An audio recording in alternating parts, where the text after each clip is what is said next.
अच्छा ये बताओ, अगर स्ट्रेट ऑफ होर्मुज को नहीं खोला जा रहा है, तो भारत की क्या तैयारी है पेट्रोलियम प्रोडक्ट्स को लेकर के? क्या आप भी यही सोच रहे हैं कि भारत में अगर लंबे टाइम के लिए जैसे 2 से 3 महीने के लिए पेट्रोलियम का सप्लाई बंद हो जाए, तो फिर भारत जैसे विशाल देश के लिए ऊर्जा की जो जरूरत है वो पूरी कैसे होगी? तो आइए इसको डिटेल में समझते हैं। तो भारत जैसे देश के लिए ऊर्जा जरूरत ही नहीं बल्कि राष्ट्रीय सुरक्षा का आधार भी है। इसके लिए सरकार द्वारा रणनीतिक तेल भंडार की व्यवस्था की गई है जिसको स्ट्रेटेजिक ऑयल रिजर्व कहते हैं।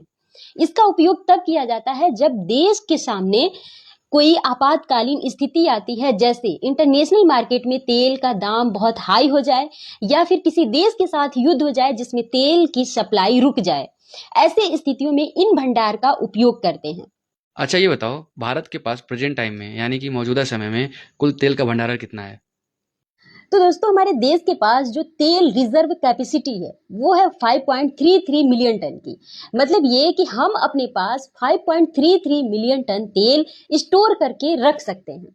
लेकिन अभी प्रेजेंट में कितना स्टोर है? वो है 3.37 मिलियन टन। हमारे पास 3.37 मिलियन टन तेल स्टोर है जो कुल कैपेसिटी का 64% है, यानी कि 36% अभी भी खाली है। तो ये है हमारी कैपेसिटी जो तेल रिजर्व है। अब आपको एक शॉकिंग डेटा बताते हैं। ये जो हमारी पूरी कैपेसिटी है तेल भंडारण की, अगर वो पूरा भर जाए तब भी हम सिर्फ 10 दिनों की ही ऊर्जा पूरी कर सकते हैं। पूरे देश को सिर्फ 10 दिनों तक ही चला सकते हैं।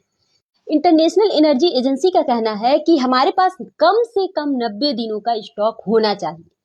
अब हम बात करते हैं कि जो सरकार के पास भंडारण है, अगर उसको मिलाकर और जो हमारे इंडिया में जो तेल रिफाइनरी कंपनियां हैं उनके भी तेल का यूज करें तो कुल हम 74 दिनों तक का स्टॉक यूज कर सकते हैं बिना किसी देश से आयात किए।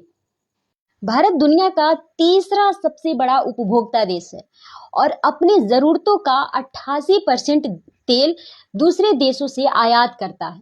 यानी कि 88% जो जरूरत के तेल है वो दूसरे देशों पे हम डिपेंड हैं। अगर भारत का जो रिजर्व है उसको और भारत में जो तेल रिफाइनरी कंपनियां हैं उसको भी मिला दिया जाए तो हम सिर्फ 74 दिन तक ही सेल्फ इंडिपेंडेंट पूरे देश को एनर्जी तेल सप्लाई कर पाएंगे। तो ये है हमारे देश की सच्चाई डेटा जो 90 दिनों तक भी नहीं चल पाएगा अगर बाहर देश से हम आयात ना करें तो। अब इस पे आपका क्या कहना है कमेंट करके बताइए।